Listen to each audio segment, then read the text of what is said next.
आगे चलते चलते उन्हें एक कुटिया दिखाई दिया।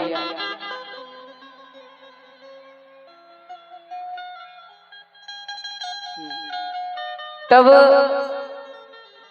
आगे चलते चलते घने जंगल में उन्हें एक संत का कुटिया दिखाई दिया।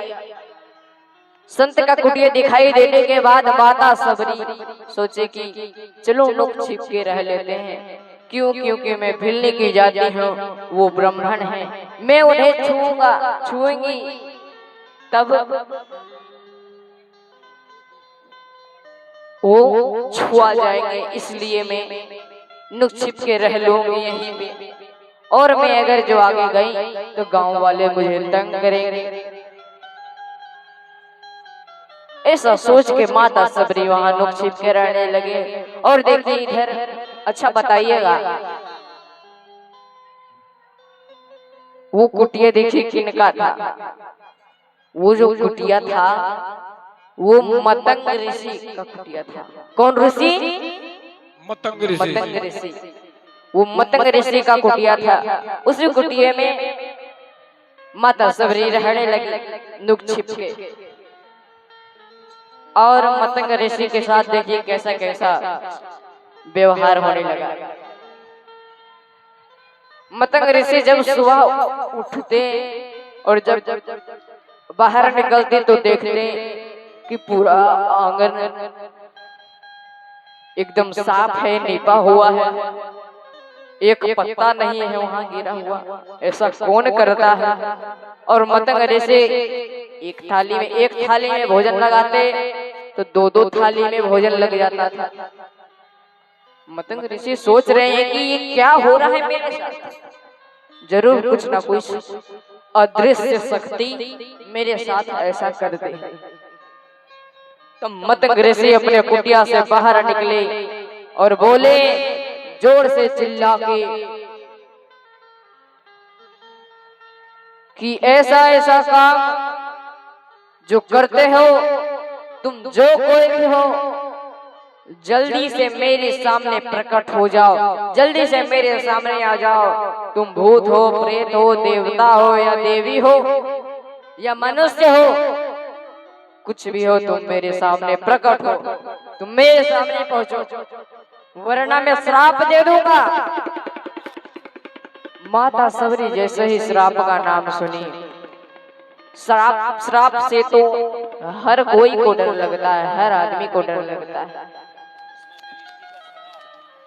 और उसमें भी ऋषि का श्राप वो तो सबसे भयंकर होता है। तब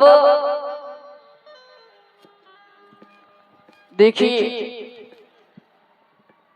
ऐसा सुन के माता सबरी मतंग ऋषि के सामने आ गई और बोली कि हे ऋषि, मुझे आप क्षमा कर दीजिए।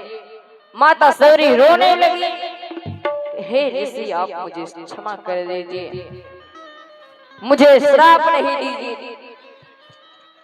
तो मतंग ऋषि बोले कि ए स्त्री, एक कन्या, तुम यहाँ पे क्या कर रही हो? तुम अपने घर जाओ, तुम्हारा घर नहीं है। तो हमारे ये माता सबरी कहती है अपने साथ जितना भी वृतांत हुआ वो सारा चीज बताएं कि मेरा विवाह होने वाला था और ऐसा ऐसा चीज हो गया, इसलिए मैं यहाँ आ गई। और माता सबरी कहते हैं कि हे ऋषि, आप मुझे श्राप नहीं दीजिए, मैं आपके सामने इसलिए नहीं आ रहा था कि मैं आपका जब चरण छूता। श्री राधे, आर्यन और कीर्ति कुमारी, जहाँ कहीं भी आप दोनों हैं, कृपया एक कथा पंडाल के पास चले आए, आपका भाई इंतजार कर रहे हैं। श्री राधे। आर्यन और कीर्ति कुमारी, कहीं भी आप मेले में हैं तो कृपया कथा पंडाल के पास आ जाए, आपका भाई इंतजार कर रहे हैं। तब माता सबरी कहती है कि मैं आपके सामने इसलिए नहीं आ रही थी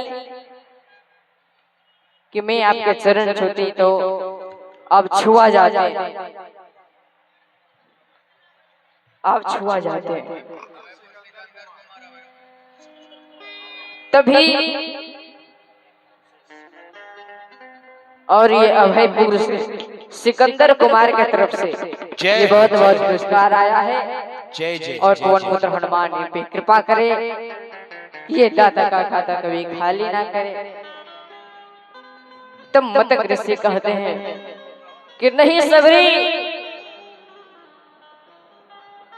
वो तो ऋषि थे, वो तो सबका नाम जान सकते थे।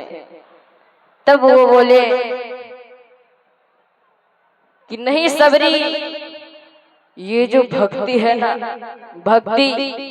भक्ति में कोई भेद नहीं होता है, भक्ति में कोई भेद नहीं होता है, कोई छुआछूत नहीं होता है। तुम भगवान के भक्त हो, तुम चरण छू सकते हो। तब माता सबरी उनके चरण छुए और उन्हीं का सेवा में अपना जीवन बिताने लगे। कुछ वर्ष बीतने के बाद, कुछ वर्ष बीतने के बाद मतंग ऋषि अपने मतंग ऋषि वृद्ध हो गए। वो सबरी से कहे कि सबरी, मैं तुमसे एक बात कहूं। तब सबरी कहती है कि हाँ गुरुदेव, आप मुझसे कहिए, आप क्या कहना चाहते हैं। तब माता सबरी से कहते हैं मतंग ऋषि क्या कि देखिए सबरी, आपके पास जो है इस कुटिया में एक ना एक दिन राम जरूर आएंगे, और सबरी तुम इसी कुटिये में रहना और इस कुटिये में रहेगी, और तुमसे एक ना एक दिन राम जरूर मिलने आएंगे, और प्रभु श्री राम का स्वागत की तैयारी हर हमेशा करते रहना, किए हुए रहना। ऐसा कह के मतंग ऋषि अपने प्राण को उसी समय त्याग दिए। उनके शरीर से ज्योत निकल के आकाश को चला गया। माता सबरी रोने लगी कि हे गुरुदेव, आप ये मुझे छोड़ के कैसे चले गए, क्यों चले गए? अब तो मेरा कोई साथी नहीं है, मैं किसी से भी नहीं बात कर पाऊंगी, और आप बताए हैं कि प्रभु श्री राम आएंगे, लेकिन कब आएंगे ये आप मुझे क्यों नहीं बताएं? रोने लगी। और फिर माता सबरी शांत हुई और मतंग ऋषि का काम क्रिया किए, और माता सबरी उसी दिन से प्रभु श्री राम के इंतजार में बैठी है। बहुत दिन बीत गए, बहुत वर्षों बाद जब माता सबरी वृद्धावस्था में आने वाली है, उनका बाल धीरे धीरे पक रहा था। तब माता सबरी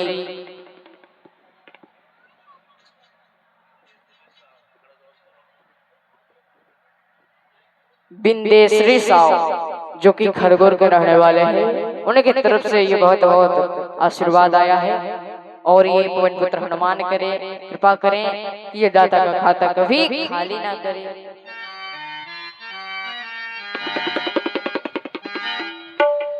तब माता सबरी वृद्धावस्था में आने वाली थी, उनका बाल धीरे धीरे पक रहा था।